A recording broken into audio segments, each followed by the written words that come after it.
इसका मालिक कौन है इन मशीनों का?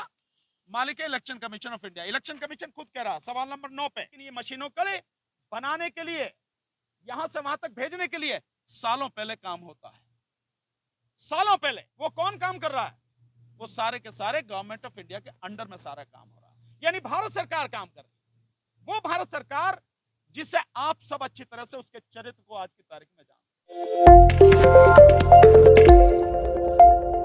इलेक्शन कमीशन कहता है this information pertains to messrs BEL and Messrs ECIL, which are separate public authorities under the RTI Act. You may seek information from them directly. मतलब ये मेरे से रिलेटेड नहीं है। अभी मैंने जो सवाल आपको बताया वो सवाल क्या है, जिसका जवाब था कि इसका मालिक कौन है इन मशीनों का?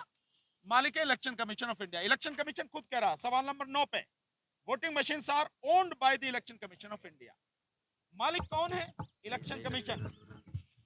पूछा गया तो कह रहा मुझे पता नहीं है, उनसे पूछ लो, ECI से BEL से। ओके, तो हमारे साथी ने फिर RTI लगाई BEL बेंगलोर को। उस RTI का जो जवाब आया आप उसे सुन लीजिए।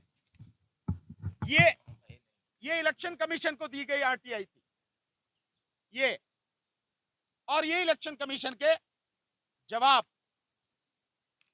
सारे, और ये इलेक्शन कमीशन का वो जवाब जो मैंने अभी 18वां आपको पढ़ के सुनाया था, ये जवाब है।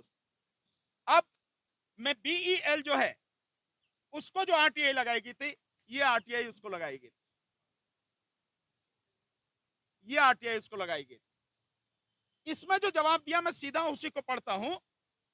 जो 18वां सवाल है बिल्कुल सेम सवाल पूछे गए हमसे, कोई अलग नहीं है। 18वें सवाल का ये देखें लास्ट में जो है 18वें सवाल का जवाब देते हैं, वही सवाल है जो बिल्कुल पूछा, शब्द बाय शब्द वो है। जवाब बताता हूं केवल। EVMs and VVPAT are manufactured as per approved specifications of technical expert committee, जो अभी बताई, and inspected by the inspection agency identified by Election Commission of India। केवल वो तो बनाती है, और इलेक्शन कमीशन की जो कमेटी है, एक्सपर्ट कमेटी, वो जैसा कहती है वो बनाती है, और वही उसका इंस्पेक्शन करती है। तो फिर इलेक्शन कमीशन को ये जवाब देने में दिक्कत क्या थी कि सर्टिफाइड है या नहीं है, कौन क्या करता। इसके बाद यही RTI लगाई गई तीसरी जगह, ECIL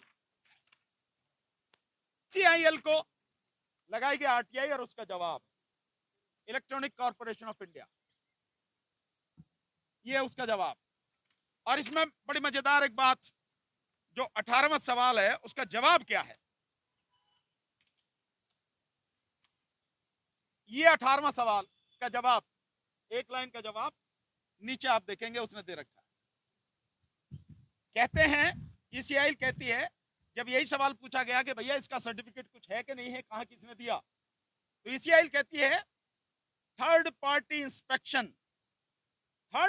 inspection is done by STQC, government of India, यानी भारत सरकार के इंफॉर्मेशन एंड टेक्नोलॉजी डिपार्टमेंट का एक कोई संस्था है ये, उसके द्वारा क्या कहा गया, third party inspection is done, inspection किया गया है, सर्टिफिकेट नहीं दिया गया।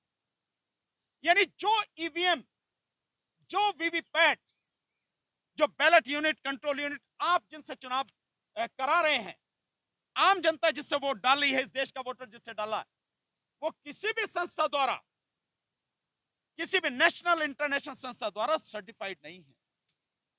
आप बाजार से जाते हो, मैं बहुत छोटी सी बात आपको बता, नमक लेने जाते हो, नमक पे लिखा होता ना किसके द्वारा, लिखा होता FSSCI, लिखा AI, होता नहीं होता, FSSAI होता नहीं होता।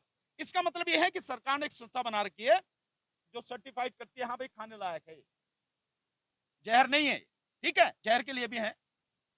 और इसी तरह से और कोई इंस्ट्रूमेंट हो, कोई भी चीज हो, तो उस पर बाकायदा मोहर लगी होती ना, ISI, पहले ISI था, अब IS हो गया होगा। ये भी होता है। मतलब कोई भी चीज बनेगी, वो चीज उसके कोई स्टैंडर्ड, कोई मानक नियुक्त किया जाएंगे, निश्चित किए जाएंगे। इलेक्ट्रॉनिक्स का BIS है, जो इलेक्ट्रॉनिक आइटम्स है उनका BIS है। कहीं से है? आपने तीनों को मैंने पढ़ के सुना दिया आपको। जो इलेक्शन कमीशन क्या है उसने कह दिया उन दोनों से ले लो भैया, और दोनों ने कहा कि भैया वो तो जो कमेटी कहती है हम तो वही बना देते हैं, और तीसरे ने कहा कि भैया उससे जो है वो इंस्पेक्शन करके गई, सर्टिफिकेट नहीं है। मतलब जिस प्रणाली से आप चुनाव कर रहे हैं इस देश के मतदाता के साथ में, इससे बड़ा धोखा और क्या होगा? कोई सर्टिफिकेट नहीं है। और मैं आपको बता रहा हूं, इलेक्शन कमीशन के लोग ये गए थे इसको पेटेंट कराने, जहां गए थे इंटरनेशनल एक संस्था है उसने कागज फेंक के मारे इनके। किस बात का पेटेंट करा रहे हो? क्योंकि जिस व्यक्ति ने ये मशीन बनाई उसी ने इस पे कहा कि इस पर कोई भरोसा नहीं कर सकता।